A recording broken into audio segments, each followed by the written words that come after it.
Playtime by A.G.J. Ruff.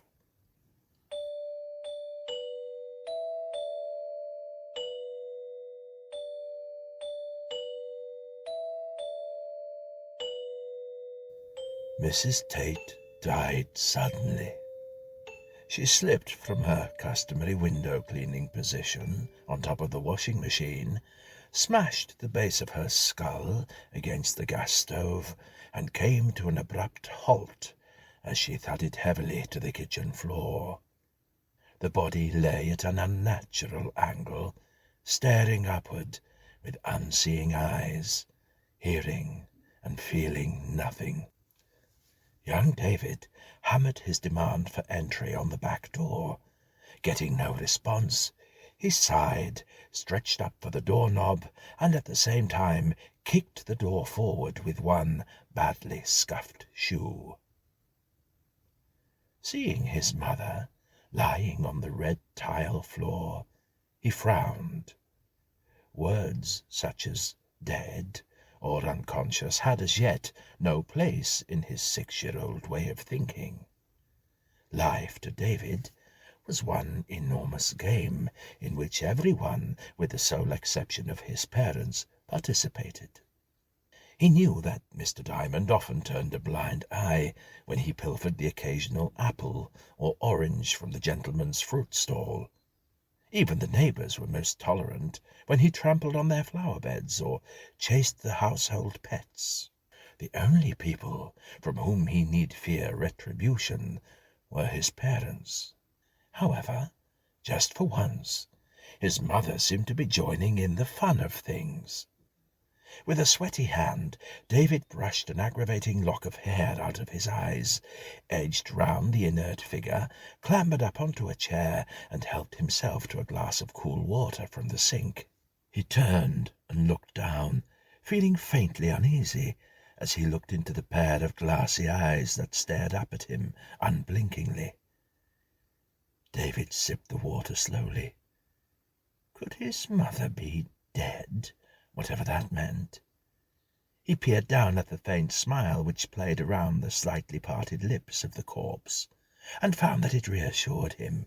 No, his mother was playing, and in her present mood she might even prove to be much more fun than most of his friends. David put down his glass and climbed down from the chair, kneeling beside the woman.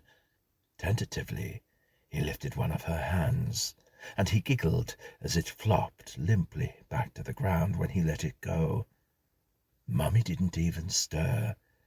She was really quite good at games and should play more often. He decided to try something else. Taking the glass of water from its resting place on the draining board, he poured the contents over his mother's face, all the while watching for any trace of movement that might give the game away. None was forthcoming.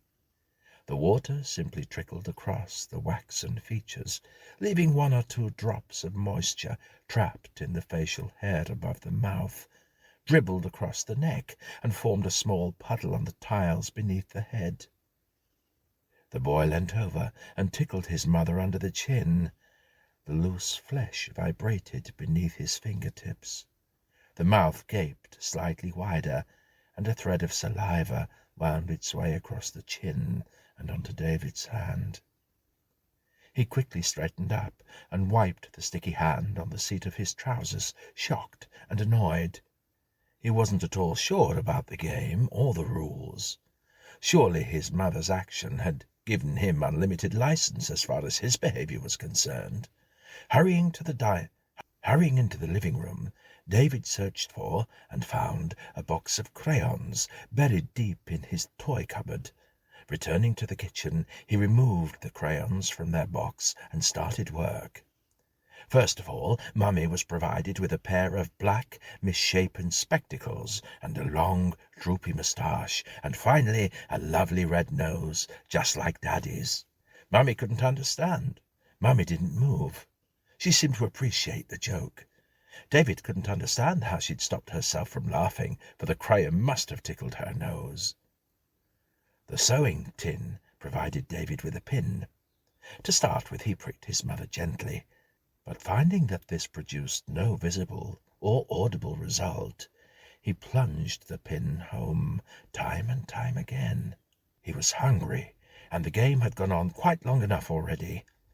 When he spoke, his mother ignored him completely. Even when he screamed and stamped, she still only stared at him with the same comical face. David opened the drawer under the sink unit and reached for the forbidden vegetable knife. Reaching for the knife, he could feel the blind eyes watching him closely. He could almost hear his mother telling him not to touch it. So he did. Going back to the body, he grabbed hold of his mother's forearm and dragged the sharp, serrated edge of the knife across her skin. The flesh peeled back to reveal a glistening network of muscle, tendon, and bone. David dropped the arm and knife simultaneously, not knowing whether to laugh or cry. His mother was being unfair. He was puzzled and afraid, and when he again saw the glazed, unearthly eye staring at him, petulance took the upper hand. Crying, he snatched up the knife and drove it two-fistedly down into the offending eyeball. The knife stood quiveringly erect in the swollen socket, adding a final touch of incongruity. When David felt the coldness of his mother's skin and noticed a blue tint creeping into her normally fair complexion, he began to wonder. He heard vague murmurings in some distant corner of his mind, yet nothing would fall into place. Suddenly he stopped crying, sniffed once, again brushed the hair out of his eye, and went into the living room. He had made a discovery. He understood. When Mr. Tate came home from work, David was waiting for him. The boy stood up, smiled, and said to his father, with absolute certainty and undeniable conviction, "Mummy's dead."